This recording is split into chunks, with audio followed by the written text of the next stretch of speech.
বলে যাই, হ্যাঁ বলেন। এখানে পিছনে যা হয়েছে সব শেষ। হ্যাঁ ঠিক আছে, পিছনে যা হয়েছে সব শেষ। আপনি বললেন যা কি করছে না করছে, আমি যেহেতু সবাই মাফ করে দিচ্ছি, আপনারা সবাই মাফ করে দিচ্ছি। ঠিক আছে, এটার পরে নতুন করে যেন আর কোনো কিছু এখানে না হয়। ঠিক আছে, ইনশাআল্লাহ। আল্লাহ আমাদেরকে শক্তি দিতে, সব দিছে, কিন্তু এগুলো মানুষের উপরে অন্যায় করার জন্য না, এগুলো গরিবের পাশে দাঁড়ানোর জন্য। আমরা জনগণের ভোট নিয়ে পাশ করছি, এদেশের গরিব মানুষরা মাথা উঁচা করে বাঁচবে, এটাই আমাদের চাওয়া। এজন্য নতুন করে আমার দলের কেউ না, অন্য দলের কেউ না, কেউ কারো কোনো উস্কানিমূলক কিছু না কইরা ন্যায় এবং নীতিভাবে কিভাবে চলা যায়, সমাজ প্রতিষ্ঠিত করা যায়, সেটা নিয়ে সবাই কাজ করবেন। ঠিক আছে, আর আল্লাহ সবাইকে একসাথে থাকার তৌফিক দেয়।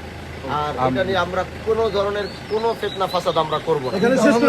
এটা এখানেই শেষ। ঠিক আছে, ইনশাআল্লাহ। কেউ কারো নিয়ে কোনো অভিযোগ দেবো না, কিছু না। আমাদের সময় এখন অনেক অনেক বছর আছে। প্রথম পানি ঘোলা করবেন না, মানুষকে মাফ করা শিখতে হবে।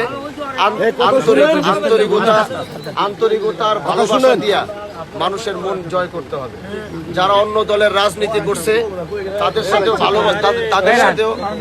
তাদের সাথেও ভালোবাসা আচরণ করেন। তারা অন্য দলের রাজনীতি হয়তো দলের কারণে করছে, আপনাদের ভালোবাসার কারণে দেখবেন তারা আমাদের এখানে এসে আমাদের সাথে কাজ করবে। কথাটা বুঝাইতে পারছি? এজন্য দল মত অন্য অন্য কোন জেলায় কি হইতেছে জানি না, আমি কিন্তু এখন শুধু আপনাদের অভিভাবক না, গোটা শিবচরের অভিভাবক। এখানে যারা যে দল করছে, আমার বিরুদ্ধে আরো অনেকে ভোট দিছে, আমার বিরুদ্ধে অন্য দলের সাথে ছিল, তার মানে এটা না যে তাদেরকে আমি দূরে সরাই দিব। এটা আপনাদের মাথায় রাখতে হবে।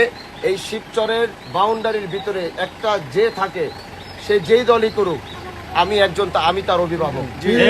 এই জন্য পিছনে যা হইছে সব বাদ। আগামীতে কিভাবে একসাথে চলা যায়, সুন্দর শিবচর করা যায়, মাদক অন্যায় মুক্ত শিবচর করা যায়, এটার ফিকির নিয়ে এখন থেকে সবাই কাজ করবে।